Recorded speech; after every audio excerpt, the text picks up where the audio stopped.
Շատերը չեն գիտակցում, թե որքան կործանարար ուժ ունեն անեծքն ու հայհոյանքը, որ դրանք միայն նրանց չեն վնասում, ում հասցեին հնչում են, այլ առաջին հերթին հենց դրանք հնչեցնողի կյանքը, հոգին, մարմինը, որ նաև կործանարար ազդեցություն են թողնում նրանց ընտանիքների և սերունդների վրա։ Դրանք պարզապես չար խոսքեր չեն, որոնք արտաբերվում են ու անհետանում։ Անեծքն ու հայհոյանքը դժոխքից ծնունդ առած սերմեր են, որոնք իրենց պտուղները վաղ թե ուշ բերելու են դժբախտությունների, հիվանդությունների, բաժանությունների, իսկ վերջում հոգու կորստյան տեսքով։ Աստվածաշունչը բազմիցս զգուշացնում է մեր խոսքերին ուշադրություն դարձնելու շատ մեծ կարևորության մասին։ Առակաց 12:14 Իր բերանի պտղի բարիքով մարդ պիտի լցվի և իր շուրթերի տվածի համեմատ հատուցում ստանա։ Ամեն չար խոսք ծնվում է դժոխքից ու առաջին հերթին այն արտաբերողին է վնասում։ Հակոբոս 3:6 Լեզուն էլ կրակ է, անիրավության աշխարհ։ Մեր անդամների մեջ հաստատված այդ լեզուն, որ ապականում է ամբողջ մարմինը և գեհենի բորբոքված կրակով վառում մեր ամբողջ գոյությունը։ Անիծող հայհոյող մարդիկ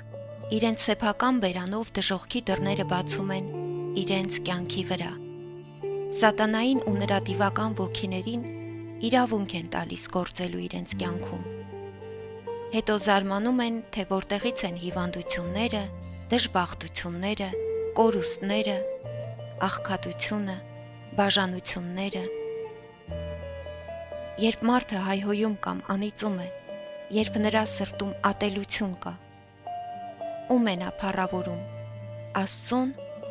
նա փառավորում է սատանային։ Մահն ու կյանքը լեզվի զորության վրա են, ով այն նվաճի, պիտի ճաշակի նրա պտուղը։ Այսինքն, մեր խոսքերը կրում են կամ կյանքի, կամ մահվան զորություն։ Ինչ որ խոսքով ցանում ենք, նույնը կհնձենք, թե այս կյանքում, թե դատաստանի օրը։ Աստված ոչ ոքի ցավն ու մահը չի կամենում։ Նա ինքը մարդացավ ու խաչի մահով մահացավ, որպեսզի մենք ապրենք։ Ուրեմն որքան թանկ է յուրաքանչյուր մարդու կյանք Աստծո համար, և որքան գարշելի են նրա աչքերում նրանք, ովքեր անիծում են իր ստեղծածներին, իր որդիներին, նրանց կամենում ցավ, դժբախտություն կամ հայհոյում են նրանց։ Նման մարդիկ արդյոք կարդարացվեն դատաստանի օրը։ Իհարկե ոչ։ Մատթեոս գրքում ասվում է. բայց ասում եմ ձեզ, որ մարդիկ ամեն դատարկ խոսքի համար, որ խոսում են, հաշիվ են տալու դատաստանի օրը։ Քո խոսքերը արդարացնելու են քեզ, և քո խոսքերը դատապարտելու են քեզ։ Շատերն իրենց պարանոցին խաչ են կրում, բայց մի փոքր վերև իրենց բերանից հայհոյանք ու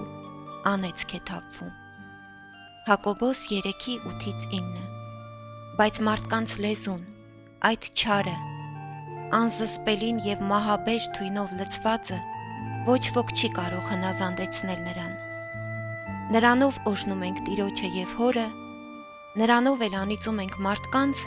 որ ստեղծվեցին Աստծո նմանությամբ։ Քրիստոնյան օրհնող պետք է լինի, ոչ թե հայհոյող ու անիծող։ Եթե չես կարողանում օրհնել, քաղցր խոսք ասել, ուրեմն գոնե մի անիծիր, սանձիր լեզուդ, մի փառավորիր սատանային, մի դարձրու քո լեզուն նրա կործանարար գործիքը, և մի կործանիր քեզ և ոչ միայն քեզ։ Օրհնությունն Աստծուց է ու բարիք է բերում, իսկ անեծքն ու հայհոյությունը, որ սատանայից են, բերում են չարիք և կործանում։ Մեր ազգի և Աստծո միջև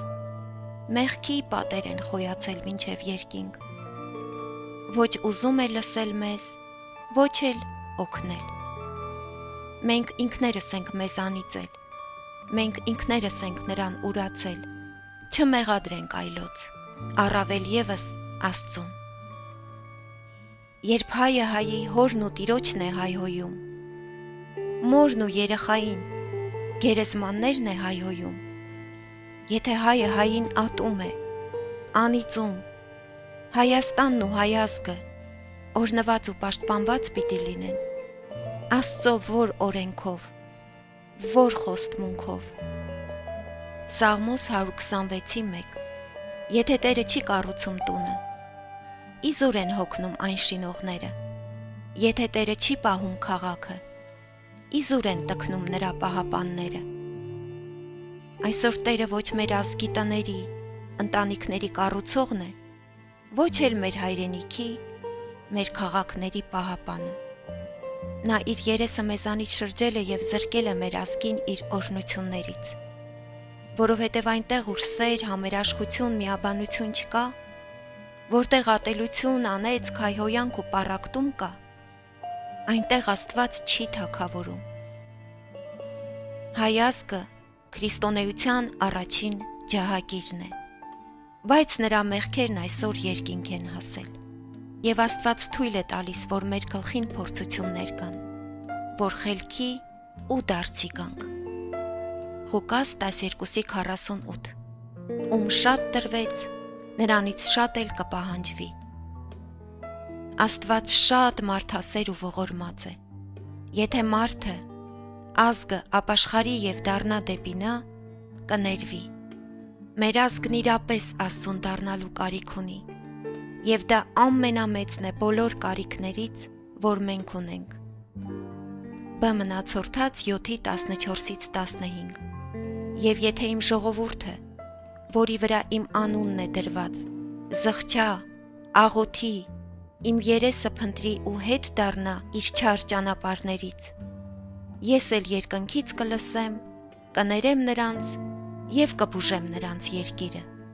Այժմ իմ աչքերը բաց կլինեն և իմ ականջները սուր,